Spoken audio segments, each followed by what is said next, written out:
Trenches, mud, shells, gas, injuries, stalemate.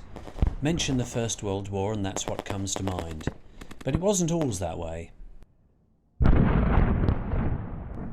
We're going to take a short trip through France during the early part of the war, before the opposing forces got bogged down. Back then, there was optimism that the war would finish quickly. Battles were fought on the run and territory changed hands quickly. We'll be following the personal diary of an officer of the 1st South Wales Borderers, who describes a few days of his part in the First Battle of the Marne.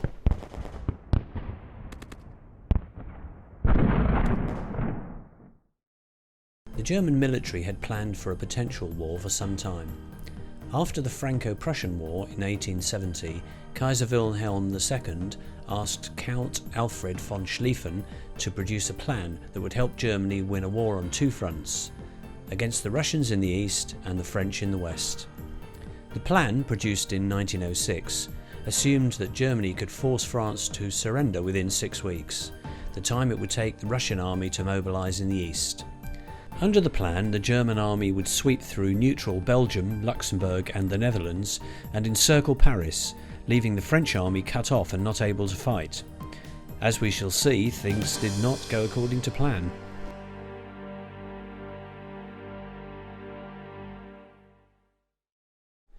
After Germany marched through neutral Belgium, Britain joined the war, sending 70,000 soldiers from the British Expeditionary Force to join the French Fifth Army of 150,000 soldiers.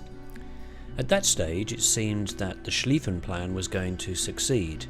The German First and Second Armies had rapidly advanced on Paris, but a determined effort by the French Fifth Army caused the German First Army to change course.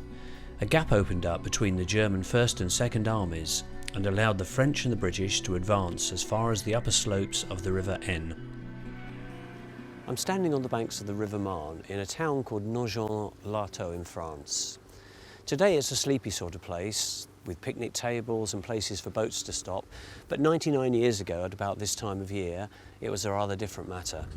On this side where I'm standing there were French and British troops trying to recapture ground from the Germans on the opposite bank.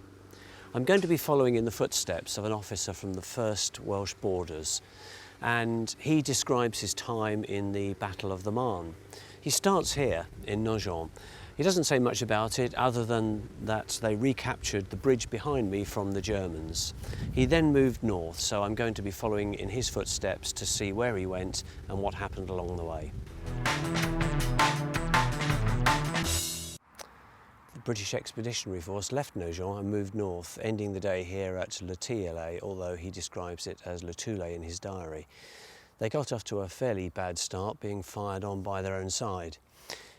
It took me about 15 minutes by car, and I went through pleasant villages and the champagne harvest being collected, although it wasn't so pleasant for them, as I'll read from his diary. All the villages are broken and signs of the retreating enemy are met with everywhere. Dead horses, graves, etc., nasty sights. An occasional hole where a shell has dropped and perhaps some blood about it. But he does say, however, one is accustomed to it. And then he ends on a more pleasant note.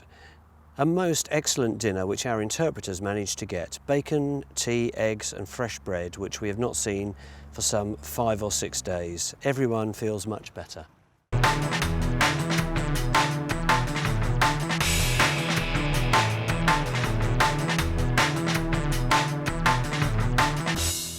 On leaving Tilleul, the brigade marched north and ended up here in Sommelon, about 12 kilometres north.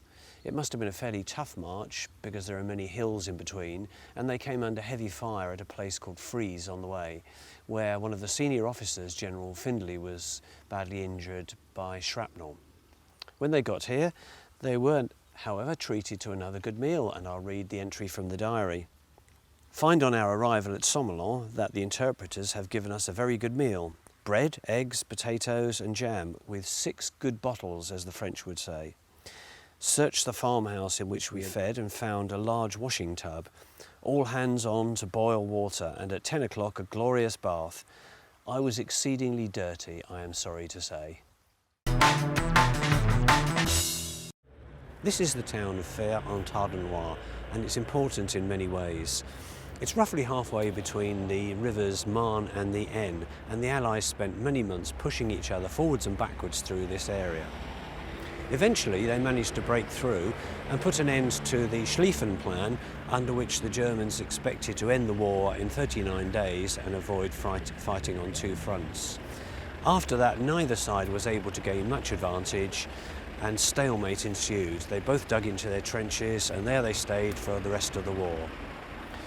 The area also gave rise to one of the more amusing stories. With not enough troops to win the battle, a call went up for reserves, and a fleet of 600 taxis was sent from Paris, ferrying 6,000 reservists, and they won the day. The name lives on in French history as Les Taxis de la Marne.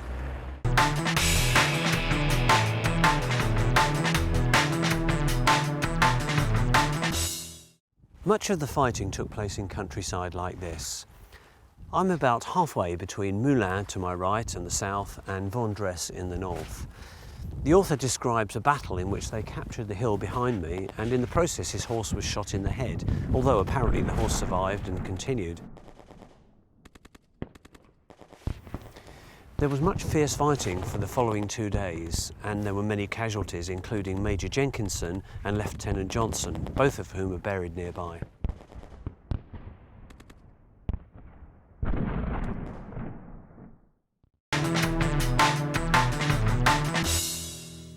This is Vendresse, and some of the fiercest fighting happened in the area around here. In fact, the author was pinned down just a little way behind me to the west, below a cliff, and sat there for 2 days while shells whizzed over his head. But also one of the funniest incidents of the diaries happened here. He managed to get some time off and come into the town and found one of the few remaining families who gave him a hot bath. He describes it in his book as very delicious, and new underclothes made a new man of me. The Battle of the Marne marked the end of mobile warfare in France and the onset of a stalemate, with neither side moving far from its trenches during the several years that followed. We have seen what a hard time was had in those few weeks, but in view of the even more atrocious conditions that followed, perhaps they were the lucky ones.